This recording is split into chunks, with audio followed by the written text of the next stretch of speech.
ಅದು ತುಂಬಾ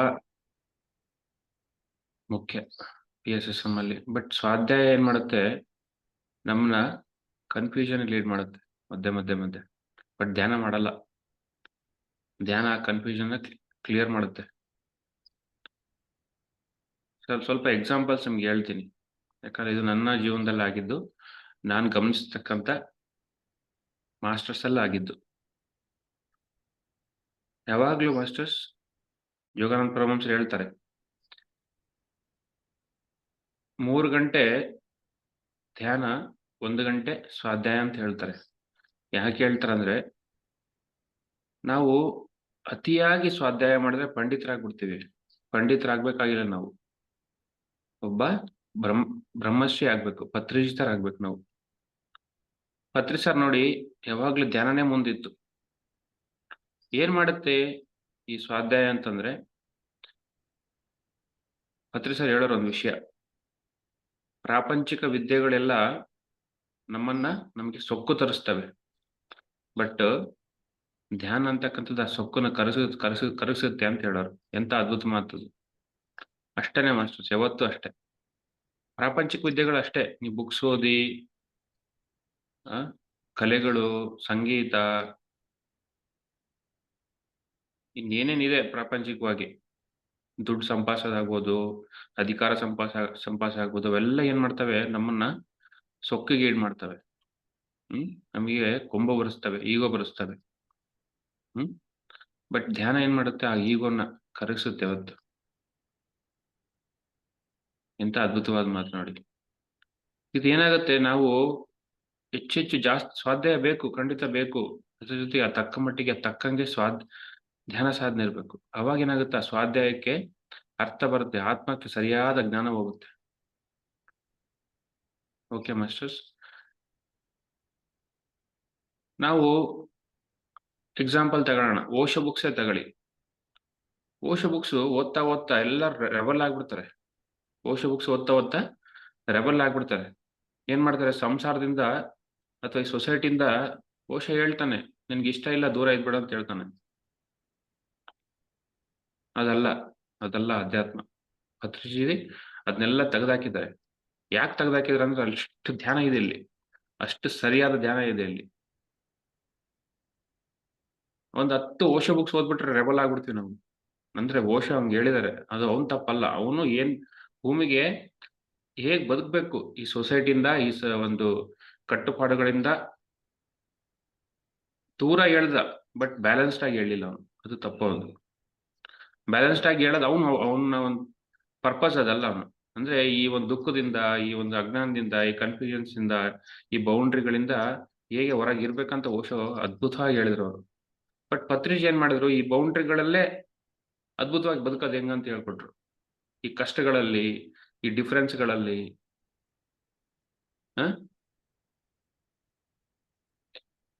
ನಿನ್ಗೆ ಏನೇ ಬಂದ್ರು ಅಡ್ಜಸ್ಟ್ ಆಗೋಗಂತ ಹೇಳ್ಕೊಟ್ರು ಪತ್ರಿಜಿ. ಅದೇ ಗ್ರೇಟ್ನೆಸ್. ಯಾಕೆ ಹೇಳಿದ್ರಪ್ಪ ಅಂದ್ರೆ, ಅಷ್ಟು ಧ್ಯಾನ ಇದೆ ಪತ್ರಿಜಿ ಹತ್ರ. ಎಲ್ಲಾ ಮಾಸ್ಟರ್ಸ್ ಅಷ್ಟೇ. ನಾವು ಯಾವ್ದೇ ಬುಕ್ ಓದಿ, ಓಶೋ ಎಕ್ಸಾಂಪಲ್ ಹೇಳ್ತೀನಿ. ನೆಕ್ಸ್ಟ್ ನೀವು ಬೇರೆ ಬುಕ್ಸ್ ಓದಿ, ಆ ಬುಕ್ಸ್ಗಳು ಯಾವಾಗ್ಲೂ ನಮ್ಗೆ ಏನ್ ಮಾಡ್ತವೆ, ಪಾಂಡಿತ್ಯನ್ ತಂದು ಕೊಡ್ತಾ ಇರ್ತವೆ. ಆ ಪಾಂಡಿತ್ಯನ ಕರಗಿಸೋದೇ ಧ್ಯಾನ. ಅದನ್ನ ಆ ಒಂದು ಏನಿದೆ, ಆ ಬುಕ್ತಿಂದ ಬರ್ತಕ್ಕಂಥ ಜ್ಞಾನ ಏನಿದೆ, ಅದು ಸರಿಯಾಗಿ ಅಪ್ಲೈ ಮಾಡ್ಕೊಂತೀವಿ ನಾವು, ಧ್ಯಾನ ಇದ್ರೆ ಅಷ್ಟು ಮಟ್ಟಿಗೆ. ಅಷ್ಟೇ ಇರುತ್ತೆ ಮಾಸ್ಟರ್ಸ್. ಯಾವ್ದಾದ್ರೆ ಬುಕ್ಸ್ ನಾವು ಚೆನ್ನಾಗಿ ಓದ್ಬಿಟ್ರೆ ತುಂಬಾ ತಿಳ್ಕೊಂಬಿಟ್ಟಿವಿ ಅನ್ಕೊಂಡ್ಬಿಡ್ತೀವಿ. ಏನೂ ಇಲ್ಲ ಅಲ್ಲಿ, 0 ಅದು. ಅದೇ ಧ್ಯಾನ ಇರ್ಲಿ, ನಮ್ಗೆ ಇನ್ನೂ ಗೊತ್ತಿಲ್ಲ ಅಂತ ಅನ್ಸುತ್ತೆ ಹೆಚ್ಚು ಬುಕ್ ಓದಿದಾಗ.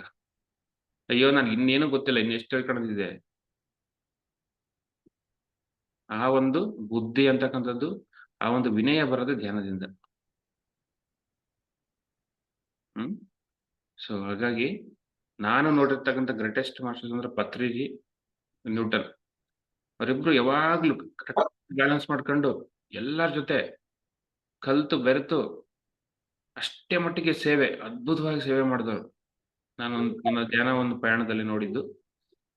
ಎಷ್ಟು ಡಿಫರೆನ್ಸ್ಗಳು ಬಂದ್ರು ಪತ್ರಿ ಸರ್ ನೋಡಿದೀವಿ, ಗಮನಿಸಿದೀವಿ. ಹತ್ತಿರದಿಂದ ನೋಡಿದೀನಿ. ಎಷ್ಟು ಮಟ್ಟಿಗೆ ಕಷ್ಟಗಳಿರೋವು ಅವ್ರಿಗೆಲ್ಲ, ಸರೌಂಡಿಂಗ್ ಕಷ್ಟಗಳಿರೋವು. ಅದನ್ನು ಕೂಡ ದಾಟಿ ನಗ್ನಗ್ತಾ ಎಲ್ಲರ ಹತ್ರ ಖುಷಿಯಾಗಿ ಗೆದ್ದೋದ್ರು. ಹೆಂಗಪ್ಪ ಗೆದ್ರಪ್ಪ ಅಂದ್ರೆ ಆ ಒಂದು ಧ್ಯಾನ ಸಾಧನೆಯಿಂದ. ಹಾಗಾಗಿ ಮಾಸ್ಟರ್ಸ್ PSSM ಅಲ್ಲಿ ಫಸ್ಟ್ ಏನಪ್ಪಾ ಅಂದ್ರೆ ಧ್ಯಾನಕ್ಕೆ ಪ್ರಾಮುಖ್ಯತೆ. ನೆಕ್ಸ್ಟ್ ಸ್ವಾಧ್ಯಾಯ. ಖಂಡಿತ ಸ್ವಾಧ್ಯಾಯ ಬೇಕೇ ಬೇಕು. ಬಟ್ ಫಸ್ಟ್ ಸ್ಟೆಪ್ ಇದ್ ಧ್ಯಾನ, ಧ್ಯಾನ, ಧ್ಯಾನ, ಧ್ಯಾನ. ಯಾಕಂದ್ರೆ ಧ್ಯಾನ ಏನ್ ಮಾಡುತ್ತೆ, ಇದನ್ನೆಲ್ಲ ದೂರ ಮಾಡುತ್ತೆ. ಹ್ಮ್ ನಾವ್ ಇನ್ನೂ ಏನ್ ಮಾಡ್ತೀವಿ ಅಂದ್ರೆ ಸ್ವಾಧ್ಯಾಯ ಜಾಸ್ತಿ ಆಗ್ತಾ ಆಗ್ತಾ ಸ್ಟ್ರಿಕ್ಟ್ ಆಗ್ಬಿಡ್ತೀವಿ. ಹಿಂಗೆ ಇರ್ಬೇಕು. ಇದೆಲ್ಲ ತಪ್ಪಿದೆ. ಇದು ಸರಿ ಇಲ್ಲ. ಅಫ್ಕೋರ್ಸ್ ನಾವ್ಯಾರು ಸರಿ ಮಾಡಕ್ಕೆ? ಅವ್ರನ್ನವ್ರು ಸರಿ ಮಾಡ್ಕೋಬೇಕು. ವಿಷಯಗಳು ಎಷ್ಟೋ ಬರ್ತಾವ ಮಾಸ್ಟರ್ ನಮ್ಮ ಧ್ಯಾನ ಪಯಣದಲ್ಲಿ. ಈ ಒಂದು ಸೇರಿದಾಗ ಎಲ್ಲರ ಜೊತೆ ಸೇರಿದಾಗ ಖಂಡಿತ ಡಿಫ್ರೆನ್ಸಸ್ ಇದ್ದೇ ಇರ್ತವೆ. ಅಫ್ಕೋರ್ಸ್ ತಪ್ಪುಗಳು ಇರ್ತವೆ. ಬಟ್ ತಪ್ಪುಗಳನ್ನ ಕೂಡ ವಿಷಕಂಠ ಆಗ್ಬಿಡ್ತೀವಿ ನಾವು ಧ್ಯಾನ ಇದ್ರೆ. ಸಹಿಸ್ಕೊಳ್ಳೋ ಶಕ್ತಿ ಬರುತ್ತೆ, ಸಹನೆ ಬರುತ್ತೆ. ಎಂತ ಸಹನೆ ಇತ್ತು ಪತ್ರಿ ಸರ್ ಹತ್ರ. ಅಬ್ಬಬ್ಬಾ! ನಾನು ಗಮನಿಸಿದ್ದೀನಿ. ಅಷ್ಟು ಸಹನೆ ಎಲ್ಲಿಂದ ಬಂತಪ್ಪ ಅಂದ್ರೆ ಆ ಧ್ಯಾನ ಸಾಧನೆಯಿಂದ, ಆ ಮಹಾತ್ಮನ ಹತ್ರ. ಅದು ಕೂಡ ನಮ್ದಾಗ್ಬೇಕು ಅಷ್ಟು. ನಾವೇನ್ ಮಾಡ್ತೀವಿ, ಆ ಡಿಫರೆನ್ಸ್‌ಗಳಿದ್ರೆ ಕೂಡ ಸುಮ್ನೆ ಹೋಗ್ತೀವಿ ನಾವು. ನಮ್ ಕೆಲ್ಸ ಏನ್ ನಾವು ನಮ್ ಸೇವೆ ನಮ್ದು. ನಮ್ಮ ಪರ್ಪಸ್ ನಮ್ದು ಅಷ್ಟೇ. ಇದೆಲ್ಲಾನು ಮಾಸ್ಟರ್ಸ್ ಹೆಂಗ್ ರೂಢಿಸ್ಕೊಂತೀವಿ ಅಂತಂದ್ರೆ ಏನು ಕಮೆಂಟ್ ಮಾಡಲ್ಲ, ಏನು ಜಡ್ಜ್ ಮಾಡಲ್ಲ. ಇದು ಎಲ್ಲಿಂದ ಬರುತ್ತೆ ಅಂದ್ರೆ ಧ್ಯಾನ ಸಾಧನೆಯಿಂದ ಬರುತ್ತೆ ಮಾಸ್ಟರ್ಸ್. ಇನ್ನು ಬೇರೆ ಎಲ್ಲಿಲ್ಲ. ಇನ್ನೊಂದು ಸ್ವಾಧ್ಯಾಯ ಕೂಡ ಎಷ್ಟೋ ಬುಕ್ಸ್‌ಗಳಿದಾವೆ. ಮೋಟಿವೇಶನ್ ಬುಕ್ಸ್ ಇದಾವೆ. ಹ್ಮ್. ಇನ್ನು ಬೇರೆ ಬೇರೆ ಬುಕ್ಸ್‌ಗಳಿದಾವೆ ಇಲ್ಲಂತಲ್ಲ. ಎಲ್ಲಾನು ಓದ್ಬೇಕು ಇಲ್ಲಂತಲ್ಲ. But first priority PSSM recommended books. ಯಾಕೆ ಅಂತಂದ್ರೆ ಅಷ್ಟು ಜ್ಞಾನ ಇದೆ. ನಮಗೆ ಸಮಯದ ಅಭಾವ ಕೂಡ ಇದೆ. ನಮಗೆ ನೋಡಿ ಧ್ಯಾನ ಬೇಕು, ಸೇವೆ ಬೇಕು, ಸಂಸಾರ ಬೇಕು, ಸೊಸೈಟಿ ಬೇಕು, ಎಲ್ಲ ಬೇಕು ನಮಗೆ. ಅದ್ರ ಜೊತೆ ಸ್ವಾಧ್ಯಾಯ ಬೇಕು. ಹಾಗಾಗಿ ಪತ್ರಿಜಿ ಹೇಳ್ತಕ್ಕಂಥ ಬುಕ್ಸ್‌ಗಳು ಅದ್ಭುತವಾದ ಬುಕ್ಸ್‌ಗಳು. ನಾನ್ ಗಮನಿಸ್ತಿದ್ದೀನಲ್ಲ. ಎಂಥ ಅದ್ಭುತವಾದ ಬುಕ್ಸ್ ಅಂತಂದ್ರೆ ಎಲ್ಲಾ ಬುಕ್ಸ್ ಬೇಕು. ಬಟ್ ಸೆಕೆಂಡರಿ ಮೋಟಿವೇಶನ್ಸ್ ಅವೆಲ್ಲ ಬೇಕು. ಬಟ್ ಅವೆಲ್ಲ ಸೆಕೆಂಡರಿ ಬುಕ್ಸ್ ಅವು. ಫಸ್ಟ್ ಯಾವ್ದಂದ್ರೆ ಸೈಂಟಿಫಿಕ್ ರಿಲೇಟೆಡ್ PSSM ಏನ್ ಹೇಳಿದಾವೆ ಅಂದ್ರೆ ಸ್ಪಿರಿಚುವಲ್ ಬುಕ್ಸ್ ಇದಾವೆ ಅವೆಲ್ಲ ಆಧ್ಯಾತ್ಮದ ಬುಕ್ಸ್‌ಗಳು. ಪತ್ರಿಜಿ ಹೇಳ್ತಕ್ಕಂಥ ಬುಕ್ಸ್ ಅಂತಿಂತ ಬುಕ್ಸ್‌ಗಳಲ್ಲ. ಎಷ್ಟು ಬುಕ್ಸ್‌ಗಳಿದೆ ಲೆಕ್ಕ ಇಲ್ಲದಷ್ಟು ಬುಕ್ಸ್‌ಗಳಿದಾವೆ. ಅವೆಲ್ಲ ಓದ್ಬೇಕು ನಾವು. ಯಾಕಂದ್ರೆ ಬುಕ್ಸ್ ಓದ್ತಾ ಎಷ್ಟು ಇನ್ನೂ 100 ವರ್ಷ ಇನ್ನೂ 200 ವರ್ಷದ ಭೂಮಿ ಮೇಲೆ ಇದ್ರೂ ಕೂಡ ಸಾಲದಪ್ಪ ಟೈಮ್ ಅನ್ಸುತ್ತೆ. ಅಷ್ಟು ಬುಕ್ಸ್‌ಗಳಿದಾವೆ. ಹಾಗಾಗಿ ಕೆಲವೊಂದು ಪತ್ರಿಕೆ ಸರ್ ಹೇಳೋರು ಮೋಟಿವೇಶನ್ ಬುಕ್ಸು, ಈ ಸೈಕಾಲಜಿ ಬುಕ್ಸ್ ಅವೆಲ್ಲ ಹೇಳಿದ್ರೆ ಅವೆಲ್ಲ ಮನಕ್ ವೇಸ್ಟ್ ಆಗ್ಯ ಅಂತ ಅನ್ನೋರು. ಅವೆಲ್ಲ ಅವಶ್ಯಕತೆ ಇಲ್ಲ. ದೇ ಆರ್ ಆಲ್ ಸ್ಟುಪಿಡ್ಸ್ ಅನ್ನೋರು. ಅದ್ಯಾಕೆ ಹೇಳ್ತಿದಾರೆ ಅಂತಂದ್ರೆ ಸಮಯದ ಅಭಾವ. ಎಷ್ಟು ಬುಕ್ಸ್‌ಗಳಿದಾವೋ. US ಅಲ್ಲಿ ಒಂದು ತಿಂಗಳಿಗೆ ಒಂದು ತಿಂಗಳಿಗೆ 100 ಮೇಲೆ ಬುಕ್ಸ್ ರಿಲೀಸ್ ಆಗ್ತಾವಂತೆ. ಈ ಒಂದು ಪ್ಯಾರಾಸೈಕಾಲಜಿ ನಾವೇನಂತೀವಿ ಕ್ವಾಂಟಮ್ ಫಿಸಿಕ್ಸು, ಆ ಈ ಆಧ್ಯಾತ್ಮಿಕ ಸ್ಪಿರಿಚುವಲ್ ಬುಕ್ಸ್ ಏನಿದಾವಲ್ಲ ಅವೆಲ್ಲ 100 ಮೇಲೆ ಬುಕ್ಸ್ ರಿಲೀಸ್ ಆಗ್ತಾವಂತೆ. ಎಷ್ಟು ಬುಕ್ಸ್ ಕೊರತೆ ಇದೆ ನಮಗೆ ಓದಕ್ಕೆ. ಸಮಯ ಇಲ್ಲ. ಹಾಗಾಗಿ ಪತ್ರಿ ಸರ್ ಯಾವತ್ತು ಯು ರೈಟ್ ಬುಕ್ಸ್ ಅಂತ ಹೇಳೋರು. ಯಾಕೆ ರೈಟ್ ಬುಕ್ಸ್ ಅಂತಂದ್ರೆ ಆ ರೈಟ್ ಬುಕ್ಸ್ ರೈಟ್ ಜ್ಞಾನನ ತಗೊಂಡೋಗ್ತವೆ, ಕೊಡ್ತವೆ ಅವು. ಹಾಗಾಗಿ ಬುಕ್ಸ್‌ಗಳು ಕೂಡ ಮಾಸ್ಟರ್ಸ್ ನಾವು ಈ ಸ್ವಾಮಿ ವಿವೇಕಾನಂದ ಬುಕ್ಸ್ ಅವೆಲ್ಲ ಹೇಳೋರು ಅವೆಲ್ಲ ಸೆಕೆಂಡರಿ ನಮ್ಗೆ ಅಂತ ಹೇಳೋರು. ಅವೆಲ್ಲ ನಮ್ಮ ಸಿಲೆಬಸ್ ನಮ್ದಲ್ಲ ಅದು. ಅದು ದಾಟಿದ ಸಿಲೆಬಸ್ ಅಂತ ಹೇಳೋರು ನಮ್ಮ ಪತ್ರಿ ಸರ್. ಓದ್ಬೇಕು ಅವೆಲ್ಲ ಬುಕ್ಸ್. ಬಟ್ ಫಸ್ಟ್ ಯಾವು Patriji books, Osho books, Lobsang Rampa books, Richard Bach books, Carlos Castaneda books,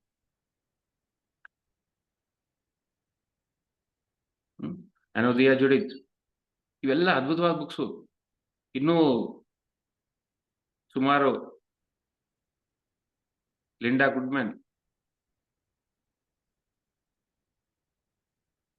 ಸುಮಾರು ಬುಕ್ಸ್‌ಗಳಿದೆ. ಪತ್ರಿ ಸರ್ ಹೇಳಿರೋರು. ಅವೆಲ್ಲ ಫಸ್ಟ್ ಮುಗಿಸ್ಬೇಕು ನಾವು. ನೆಕ್ಸ್ಟ್ ಅವು ಸೆಕೆಂಡರಿ ಅವೆಲ್ಲ ಮೋಟಿವೇಶನ್ ಬುಕ್ಸ್ ಅವೆಲ್ಲ. ಯಾಕಂದ್ರೆ ಸಮಯ ಇಲ್ಲ. ಎಂತೆಂಥ ಬುಕ್ಸು. ಒಂದೊಂದು ಬುಕ್ಸ್ ಓದ್ತಿದ್ರೆ ನಮ್ಮ ಗುರುಗಳ ಗ್ರೇಟ್‌ನೆಸ್ ಗೊತ್ತಾಗುತ್ತೆ. ಬ್ರಿಯಾನ್ ಬುಸ್, ಮೈಕಲ್ ನ್ಯೂಟನ್ ನೋಡಿ ಎಷ್ಟು ಬುಕ್ಸ್ ಇದಾವೆ. ಎಂತೆಂಥ ಜ್ಞಾನ ಕೊಡ್ತವೆ ಅವು. ಹಾಗಾಗಿ ಮಾಸ್ಟರ್ಸ್ ಸೊ ಈ ಸ್ವಾಧ್ಯಾಯ ಅಂತಕ್ಕಂಥದ್ದು ತುಂಬಾ ಬುದ್ಧಿವಂತಿಕೆಯಿಂದ ಇರಬೇಕು. ಸ್ವಾಧ್ಯಾಯದಲ್ಲಿ ಎಡವಬಾರ್ದು ನಾವು. ಹ್ಮ್ ಯಾಕಂದ್ರೆ ಸ್ವಾಧ್ಯಾಯ ಯಾರ ಹತ್ರ ಹೆಚ್ಚಿದೆ ಅವರೆಲ್ಲ ತುಂಬಾ ಸ್ಟ್ರಿಕ್ಟ್ ಇರ್ತಾರೆ. ಕಲಿಯಲ್ಲ ಬೆರೆಯಲ್ಲ ಎಲ್ಲರ ಜೊತೆ ನಾನು ಗಮನಿಸಿದ್ದೀನಿ. ಬರೀ ಕಮೆಂಟ್ ಮಾಡ್ತಾ ಇರ್ತಾರೆ. ಅಲ್ಲ ಮಾಸ್ಟರ್ಸ್, ಅದು ಅಲ್ಲೇ ಅಲ್ಲ. ಎಲ್ಲಿ ಡಿಫರೆನ್ಸ್ ಇದ್ರೂ ಕೂಡ ಅದ್ರ ಜೊತೆ ಬದುಕೋದ್ ಕಲಿಬೇಕು ನಾವು. ಅದೇ ನಮ್ಗೆ ಪತ್ರಿಜಿಯವರು ಹೇಳ್ಕೊಟ್ಟಿರ್ತಕ್ಕಂಥದ್ದು. ಸಹಜ ಅದು, ಅಫ್ಕೋರ್ಸ್ ಸಹಜ ಅದು. ನಾವು ಕಲಿತಾ ಇದಾರೆ, ಎಲ್ಲರೂ ಕಲಿತಾ ಇದಾರೆ ಅಷ್ಟೇ. ಯಾರನ್ನೂ ಜಡ್ಜ್ ಮಾಡಕ್ ಅಸಂಭವ, ಜಡ್ಜ್ ಮಾಡ್ಲೂಬಾರ್ದು. ನಾವ್ಯಾರು ಜಡ್ಜ್ ಮಾಡಕ್ಕೆ? ಹಾಗಾಗಿ ಸೊ ಫಸ್ಟ್ ಏನು, ಧ್ಯಾನನೇ ತುಂಬಿರ್ಬೇಕು. ಧ್ಯಾನ ತುಂಬಿದಾಗ ಏನಾಗುತ್ತೆ, ಈ ಒಂದು ಬುದ್ಧಿ ಅಂತಕ್ಕಂಥದ್ದು, ಸಹನೆ ಅಂತಕ್ಕಂಥದ್ದು ತುಂಬುತ್ತೆ ನಮ್ಮ ಹತ್ರ. ಎಲ್ಲರ ಜೊತೆ ಕಲ್ತು ಬೆರೆತು ಇವನ್ನೆಲ್ಲ ಗೆದ್ದು ಅದ್ಭುತವಾಗಿ ಸೇವೆ ಮಾಡ್ತೀವಿ. ಸ್ವಾಧ್ಯಾಯ ಹೆಚ್ಚಾದ್ರೆ ಸೇವೆ ಮಾಡಕ್ಕಾಗಲ್ಲ. ಗಮನಿಸಿದ್ದೀನಿ ನಾನು. ಯಾಕಂದ್ರೆ ಈಗೋ ಬಂದ್ಬಿಡುತ್ತೆ. ಆ ಡಿಫರೆನ್ಸ್‌ಗಳನ್ನ ಗೆಲ್ಲಕ್ಕಾಗಲ್ಲ ನಮ್ಗೆ. ಆ ಒಂದು ಸಹನೆ ಹೋಗ್ಬಿಡುತ್ತೆ. ಸ್ವಾಧ್ಯಾಯ ಧ್ಯಾನ ಇರ್ಲಿ, ಅವೇನ್ ದೊಡ್ಡ ವಿಷಯ ಅಲ್ಲೇ ಅಲ್ಲ. ಸಹನೆ ಬಂದ್ಬಿಡುತ್ತೆ, ತುಂಬಿ ಬಿಡುತ್ತೆ. ಬ್ಯಾಲೆನ್ಸ್ಡ್ ಆಗಿ ಆರಾಮಾಗಿರ್ತೀವಿ ನಾವು ಎಲ್ಲರ ಜೊತೆ. ಪತ್ರಿಜಿ ಅವ್ರು ಹೇಳ್ಕೊಟ್ಟಿದ್ದೇ ಅದು ನಮ್ಗೆ. ಅದಾದ್ಮೇಲೆ ಈ ಧ್ಯಾನನ ತುಂಬಾ ಕಠಿಣವಾಗಿ ಹೇಳ್ತಿರ್ತಾರೆ ಸ್ವಾಧ್ಯಾಯದವರು. ಕಠಿಣವಾಗಿ ಯಾವ್ದು ಹೇಳಿಲ್ಲ. ಯಾಕೆ ಹೇಳಿಲ್ಲ ಪತ್ರಿ ಸರ್ ಅಂತಂದ್ರೆ, ಕಠಿಣವಾದ್ ಯಾರು ಮಾಡೋದೇ ಇಲ್ಲ ಧ್ಯಾನ. ಅಫ್‌ಕೋರ್ಸ್ ಧ್ಯಾನ ಕಠಿಣ. ಮನ್ಸು ಮಾತ್ ಕೇಳಲ್ಲ. ಕಠಿಣ ಅಂತಂದ್ರೆ ಮಾಡಲ್ಲ. ಈಸಿ ಅಂತ ಹೇಳಿ ಎಲ್ಲರೂ ಮಾಡ್ತಾರೆ.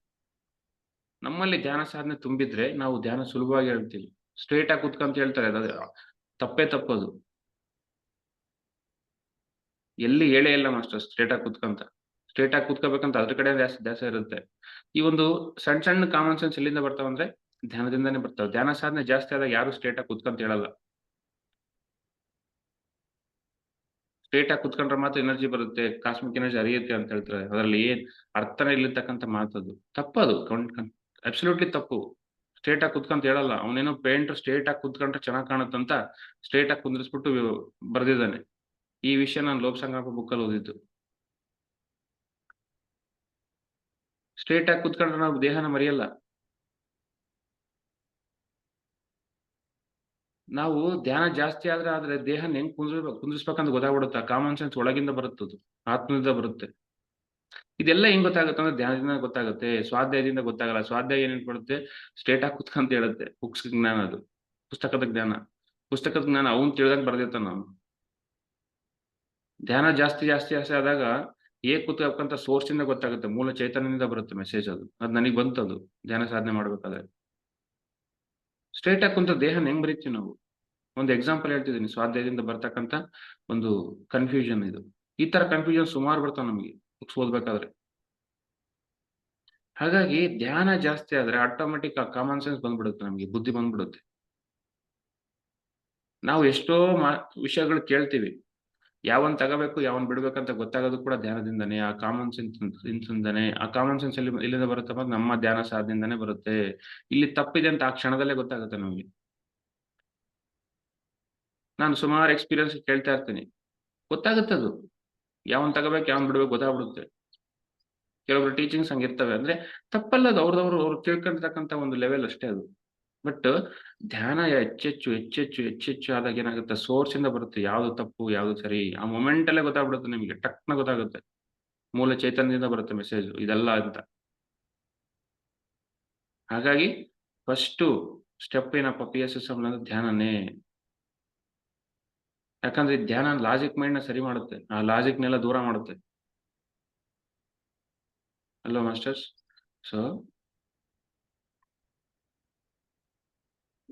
ಪತ್ರಿಜಿ ಗ್ರೇಟ್‌ನೆಸ್ಸೇ ಅದು. ನಾನು ಹಾಗಾಗಿ ಪ್ರತಿಯೊಂದು ಸ್ಟೆಪ್ಪಲ್ಲೂ ನಾನು ಗಮನಿಸ್ತಿರ್ತೀನಿ ಸರ್‌ನ. ನೋಡಿ ಎಷ್ಟು ಮಟ್ಟಿಗೆ ಸುಲಭ ಮಾಡಿದಾರೆ ಅವ್ರು ವಿಷಯಗಳನ್ನ. ಯಾಕೆ ಸರಳೀಕರಣ ಮಾಡಿದಾರೆ ಅಂದ್ರೆ ಅಷ್ಟು ಧ್ಯಾನ ಇದೆ ಅವ್ರ ಹತ್ರ. 200 ವರ್ಷ ಧ್ಯಾನಕ್ಕೆ ಕೂತು ಭೂಮಿಗೆ ಬಂದಿದ್ದಾರೆ ಅವರು. ಪತ್ರಿ ಸರ್ ಹೇಳ್ತಾ ಇರ್ತಾರೆ, Buddha of course he was very strict ಅಂತ ಹೇಳ್ತಿದ್ದಾರೆ. ಕೆಲವೊಂದು ತುಂಬಾ ಡಿಪ್ಲೊಮ್ಯಾಟಿಕ್ ಬುದ್ಧ. ಆ ಡಿಪ್ಲೊಮ್ಯಾಟಿಕ್ ಕೂಡ ತೆಗೆದ್ಬಿಟ್ರು ಪತ್ರಿ ಸರ್. ಎಲ್ಲರ ಜೊತೆ ಕಲಿಯೋದು ಹೇಳ್ಕೊಟ್ರು ಅವ್ರು. ಬುದ್ಧ ಸಸ್ಯಾಹಾರದ ಬಗ್ಗೆ ಸ್ಟ್ರಿಕ್ಟ್ ಆಗಿ ಇರ್ಲಿಲ್ಲ. ಅನುಭವಕ್ಕೆ ತಿಂತಾ ಇದಾರೆ ಅಂತಿದ್ದ. ಪತ್ರಿ ಸರ್ ಅಲ್ಲ. ಪತ್ರಿ ಸರ್ ಏನ್ ಹೇಳಿದ್ರು? ಅಲ್ಲ ಅದು ಅನುಭವ ಅಲ್ಲ, ದೊಡ್ಡ ಕರ್ಮ ಅದು, ಮಹಾ ಪಾಪ ಅದು. ಒಂದು ಪ್ರಾಣಿನ ಆ ಕೊಲ್ಲೋ ಅಧಿಕಾರ ಯಾರಿಗೂ ಇಲ್ಲ ಅಂತ ಹೇಳಿದ್ರು. ಮಹಾವೀರ್ ಅಂತಾರು ಹೇಳಿದ್ರು. ಖಂಡಿತ ಅದು. ಅಂದ್ರೆ ಸೊ ಹೀಗೆ ಮಾಸ್ಟರ್ಸ್ ನಾವು ಬುಕ್ಸ್‌ಗಳು ಓದಿದಾಗ ಏನ್ ಹೇಳ್ತೀವಿ ಎಲ್ಲರೂ ಕಲಿತಿದ್ದಾರೆ ತಿನ್ಲಿ ಬಿಡಿ ಅಂತೀವಿ ನಾವು. ಬಟ್ ಅದೇ ಧ್ಯಾನ ಸಾಧನೆ ಜಾಸ್ತಿ ಆಗ್ಲಿ, ಕಂಪ್ಯಾಷನ್ ಜಾಸ್ತಿ ಆಗುತ್ತೆ, ಕರುಣೆ ಜಾಸ್ತಿ ಆಗುತ್ತೆ, ಖಂಡಿಸ್ತೀವಿ ನಾವು. ಸಸ್ಯ ಅಯ್ ಮಾಂಸನ ಖಂಡಿಸ್ಲೇಬೇಕು ಅದು. ಅದ್ರಲ್ಲೇನು ತಪ್ಪಲ್ಲ. ಅಂದ್ರೆ ಎಲ್ಲಿಂದ ಬರುತ್ತಪ್ಪ ಈ ಜ್ಞಾನ ಅಂತಂದ್ರೆ, ಆ ಧ್ಯಾನದಿಂದಾನೇ ಬರುತ್ತೆ, ದಿಂದಲ್ಲ. ಈ ತರ ವಿಷಯಗಳು ಸುಮಾರು ವಿಷಯಗಳು ಬರ್ತವೆ ನಮಗೆ. ಕನ್ಫ್ಯೂಷನ್ಸ್ ಬರ್ತವೆ, ಕ್ವೆಷನ್ಸ್ ಬರ್ತವೆ ಬುಕ್ಸ್ ಓದ್ಬೇಕಾದ್ರೆ. ಏನ್ ತಗೋಬೇಕು, ಏನ್ ಬಿಡ್ಬೇಕು ಅಲ್ಲಲ್ಲೇ ಬಿಡ್ತೀವಿ ನಾವು. ಹ್ಮ್. ಸೊ ಇದು ಧ್ಯಾನ ಅಂತಕ್ಕಂಥದ್ದು ಮೊದಲೇ ಮೆಟ್ಲು ಯಾವಾಗ್ಲೂ ತುಂಬಿರ್ಬೇಕು ಮಾಸ್ಟರ್. ಧ್ಯಾನ ತುಂಬಿದಾಗ ಏನಾಗುತ್ತೆ, ಆ ಒಂದು ಸೊಕ್ಕು ಅಂತಕ್ಕಂಥದ್ದು, ಕನ್ಫ್ಯೂಷನ್ಸ್ ಅಂತಕ್ಕಂಥದ್ದು, ಹ್ಮ್, ಬೆರೆಯೋದು, ಸಹನೆ ಅನ್ನೋದು ಎಲ್ಲ ಜಾಸ್ತಿ ಆಗುತ್ತೆ ಧ್ಯಾನ ಇದ್ದಾಗ. ಸರಿಯಾಗಿರುತ್ತದು. ಸೊ ಹಾಗಾಗಿ 3 ಗಂಟೆ ಧ್ಯಾನ, 1 ಗಂಟೆ ಸ್ವಾಧ್ಯಾಯ ಹಿಂಗಿರ್ಬೇಕು ರೇಷಿಯೋ. ಅವಾಗೇನಾಗುತ್ತೆ ಆ ಕನ್ಫ್ಯೂಷನ್ಸ್ ಲೀಡ್ ಆಗಲ್ಲ, ದಾರಿ ತಪ್ಪಲ್ಲ ನಾವು. ಎಲ್ಲರ ಜೊತೆ ಬೆರ್ತು, ಎಲ್ಲ ಡಿಫರೆನ್ಸ್ ಗೆದ್ದು ಸೇವೆ ಮಾಡ್ತೀವಿ ನಾವು ಅದ್ಭುತವಾಗಿ. ನಮ್ಮ ಪರ್ಪಸ್ ಏನಿದೆ ಅದ್ ಮಾಡ್ತೀವಿ ನಾವು. ಅದೇ ನಾವು ಅದಕ್ಕೆ ಬಂದಿರೋದು. ಪತ್ರಿಜಿ ಅಂತ ಗುರು ಹತ್ರ ಯಾಕೆ ಬಂದಿದ್ದೀವಿ ಅಂತಂದ್ರೆ, ಈ ತರ ನಾವು ನಮ್ಮ ಜೀವನನ ಅದ್ಭುತವಾಗಿ ರೂಪಗೊಳ್ಸಕ್ ಬಂದಿದ್ದೀವಿ ನಾವು. Hmm. So thank you masters. Thank you so much.